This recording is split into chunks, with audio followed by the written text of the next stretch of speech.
For centuries, whispers have echoed through time, tales of an ancient text said to hold the very blueprint of existence. Not a physical map, but something far more profound. A secret etched not on stone or parchment, but into the fabric of reality itself. This is the legend of the Emerald Tablet, an artifact steeped in mystery and an almost divine authority. It speaks of a hidden order, a fundamental truth about how everything we perceive, everything we are, is constructed.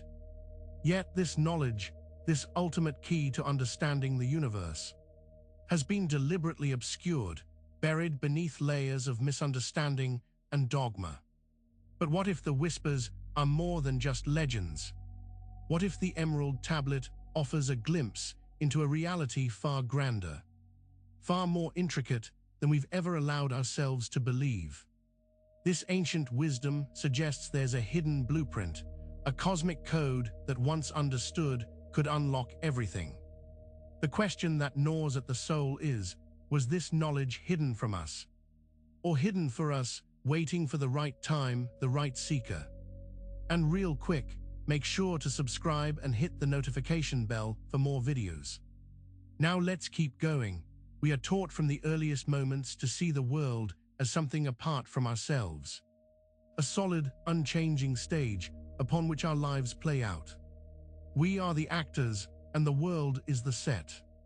But this deeply ingrained belief, this constant sense of separation, might be the most profound illusion of all.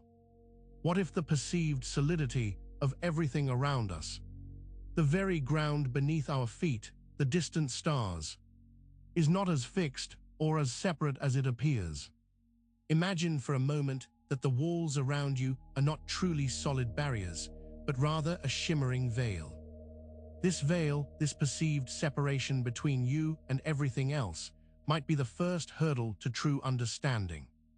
The universe, in its vastness, might be intimately connected to you in ways we can't yet grasp, challenging the very notion of a distinct out there and an in here. The first principle, the foundational cornerstone of this ancient wisdom, is known as mentalism. It's a concept that sounds simple, almost too simple, yet its implications are staggering. The all is mind, the universe is mental. This isn't just a poetic phrase. It's presented as the ultimate truth about reality's nature. Everything that exists, from the smallest particle to the largest galaxy, is essentially a manifestation of consciousness, of a universal mind. This idea challenges everything we think we know about ourselves and our experiences. If the universe is mental, then our own minds are not just passive observers, but active participants in its creation. This principle suggests a profound unity, a cosmic interconnectedness that humbles and elevates simultaneously, hinting at a deeper layer of personal experience waiting to be unveiled. If the universe is indeed mental, then the role of thought becomes paramount. We tend to see thought as a fleeting, internal process, a byproduct of our brain's activity. But the principle of mentalism reveals something far more dynamic. Thought isn't just a passenger, it's the driver. It's the architect, the sculptor, the ceaseless energy that shapes the very fabric of existence. This is where understanding often gets tangled. We mistake the perception of thought for thought itself. We believe we are simply thinking about things, yet it is the very act of thinking, the vibration of pure consciousness, that brings these things into being. It's a concept that demands we reconsider our every mental impulse, for each one carries the power to construct our world. Our senses are our primary interface with reality, telling us what is real, what is solid, what is tangible. We touch a table and feel its hardness. We see a mountain and perceive its immovability. But what if this sensory experience, this feeling of material substance, is merely a sophisticated illusion, a projection cast by consciousness itself? What if the solid world is nothing more than a highly detailed dream being experienced by the dreamer? This deconstruction of our perceived material world is not about denying your experiences. Instead, it's about understanding their origin. The solidity you feel, the forms you see, might be the outward expression of inner states, a visual representation of a deeper, more fundamental reality that is not bound by physical laws. The external world, therefore, acts as a profound mirror. Everything you encounter, every person, every situation, every circumstance, is a reflection of your own inner landscape. Your dominant thoughts, your deeply held beliefs, the very identity you've constructed for yourself. These are the hues and textures that paint the canvas of your perceived reality. This metaphor of the mirror is critical. It means that what you dismiss as out there is inextricably linked to in here. If you see conflict in the world, perhaps it's a glimpse of internal discord. If you experience abundance, it's likely a resonance with an inner sense of plenty. The mirror doesn't lie, it simply shows you what you are projecting. But how does this inner state translate into the outward experience? It happens through vibration. The principle of vibration states, nothing rests. Everything moves, everything vibrates.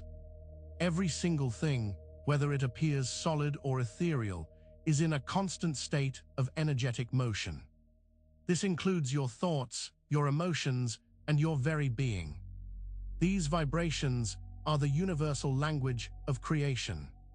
They are the energetic signatures that, when emitted, attract and coalesce into the manifested experiences we perceive. Think of it like a radio signal. Your inner state broadcasts a specific frequency, and the universe responds by tuning into that station, playing back what you're broadcasting. Understanding this principle of vibration is the key to intentional creation. If your inner state is broadcasting a frequency of lack, you will manifest lack. If you broadcast a frequency of joy and gratitude, you will attract experiences that resonate with that joy and gratitude. This puts immense power in your hands. The power to consciously adjust your inner energetic frequency to influence the reality that the mirror reflects back to you. Now the principle of polarity enters the picture, often seen as the source of our perceived duality. It states everything is dual, everything has poles. Everything has its pair of opposites, light and dark, hot and cold, good and bad. We see the world as a collection of these opposing forces, a battleground of contrasting energies. This principle explains why we experience life as a series of challenges and choices, often feeling trapped by apparent limitations. The illusion of separation is amplified by this perceived duality, making us believe we are choosing between two distinct paths, when in reality, we might be dealing with different expressions of the same underlying energy. The dance of opposites within us and around us is not a conflict, but a spectrum. What we perceive as distinct poles are simply different degrees of the same underlying energy. The apparent opposites, like love and hate or success and failure, are not fundamentally separate entities. They are points on a continuum, different intensities of the same force. Recognizing this dissolves the perceived conflict. When we understand that the negative pole is simply a less expressed or different manifestation of the positive pole, the judgment and resistance begin to fade. It's like understanding that the dimmest light and the brightest light are both still light, just on different points of a scale. This leads us to the potent principle of cause and effect, often misunderstood as external actions leading to external results. However, in the Hermetic framework, the true cause is always an inner energetic state, and the effect is its corresponding manifestation in the outer world. This is the law of resonance in action. Your inner vibrational state is the cause. Your outer circumstances are the effect. It's not that you do something and then something happens. It's that the energetic pattern you are is what draws to you the corresponding circumstances. You resonate with what you are, and what you are, you attract. The most powerful cause, the deepest layer of cause and effect, is your identity. It's not just about what you think or feel in a given moment, but about the fundamental belief you hold about who you are. Your core identity, your self-concept, is the most potent vibrational broadcast you emit. If you believe, at your core, that you are a victim, you will vibrate at a frequency of victimhood. And your reality will mirror that belief with circumstances that reinforce it. Conversely, if you profoundly identify as a creator, as someone capable and worthy, your world will shift to reflect that powerful, resonant identity, revealing a deeper layer of cause that shapes your world. Everything in existence operates according to natural cycles, the principle of rhythm. Everything flows out and in, everything has its tides, everything has its ebbs and flows. This applies to the universe, to nature, and to our own lives. There are periods of intense activity and periods of quiet gestation, a constant pulse of creation and manifestation. Recognizing these rhythms is crucial for navigating life's journey. When you understand that periods of apparent inactivity or even perceived setbacks are simply the ebb in a natural tide, you can stop fighting against them. These moments are not failures, but essential parts of the creative process, a necessary pause before the next surge of manifestation. Finally, we encounter the principle of gender, which is not about biological sex, but about the creative forces at play. Gender is everything. Everything has its masculine and feminine principles. These are not just external forces, but inherent energies within us. The dynamic interplay that propels all creation forward. The masculine principle represents action, direction, and outward projection, while the feminine embodies receptivity, intuition, and inward gestation. It's in the harmonious balance of these two divine energies, within our own consciousness, that the spark of manifestation ignites and takes form. When all these principles are understood, the illusion shatters. You realize that the external world is not a separate entity, but a direct extension of your own consciousness. You are not merely a participant in reality.